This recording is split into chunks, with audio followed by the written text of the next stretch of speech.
Hello students, last day I taught you how to make cash book. Now I am going into second part, that is two columnar cash book, in which two columns are there, cash and discount. Now here, as it is given in the syllabus, you have to do the entries in the cash book related to GST also. So here GST is involved. Now you have learnt journal entries on GST, so this can be done by you easily, no problem will be there. So cash balance is given on the first date and all the other transaction is given. Now let's see the solution. So at first, see on the first date, balance is written. So to balance BD is always written on the top, February 1, because that is the opening balance. Now for February 5th, goods were purchased, SGST and 6% CGST was there. Now you know what is the entry: purchases account debit, input CGST debit, input SGST debit to cash account. So cash will be created by both all the three accounts: purchase, CGST and SGST. So above on the 30,000 we will levy the tax. So 6% of 30,000 will be 1800 and 1800. So this is the entry.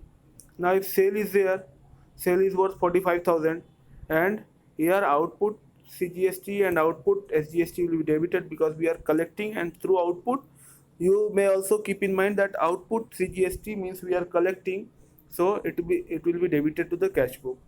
So based on the percentage that is calculated. Now let's see paid to Yashpal and Sons. So it was on account 6,000 was paid. So we assume that this is only cash transaction. So 6,000, and by loan, next one is received from Rahul Brothers and discount allowed. Discount allowed is given separately, 200. So here this is the first entry related discount. So see it carefully that how we'll do this entry. What is the journal entry of collecting cash and giving discount? You know, Rahul cash account debit, discount allowed account debit to Rahul Brothers. Now, as Rahul Brothers was having 10,000 in credit, so we will credit Rahul Brothers by 10,000 and 200 will be entered in the discount and 9,800 will go into cash. You know, discount allowed is nominal account, it is an expense or loss to the business, so we will debit it.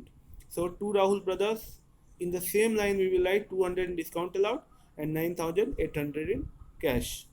Again, some loan repaid of 7,000, so by loan, paid for traveling expenses by traveling expenses, received from Dinesh Yadav and discount allowed.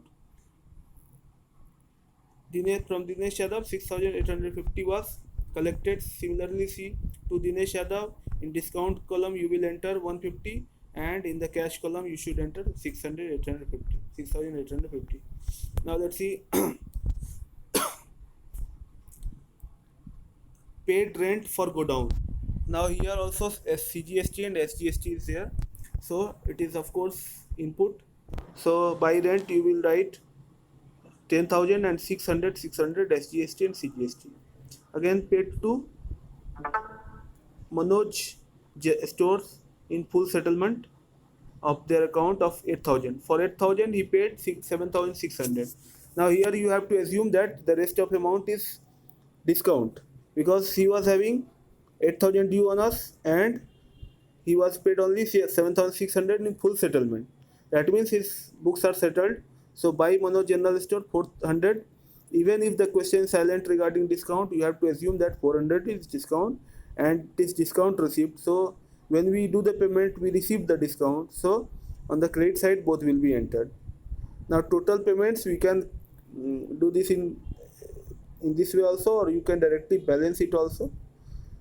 So whatever is there by balancing, after balancing we will get to balance BD or by balance CD 27,400.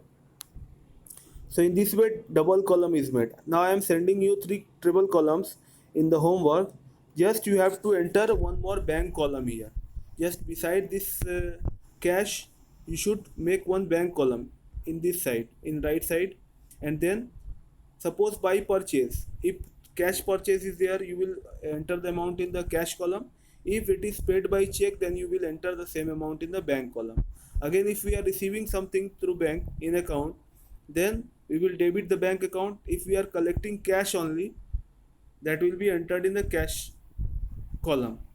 So here you have to take care in the next sum treble column, that when treble column is there, so in treble column you have to be careful that whether the transaction is related to bank or to cash, whether it is being received through bank or cash, or whether it is being paid through bank or cash. So remember that and make that sum. Thanks.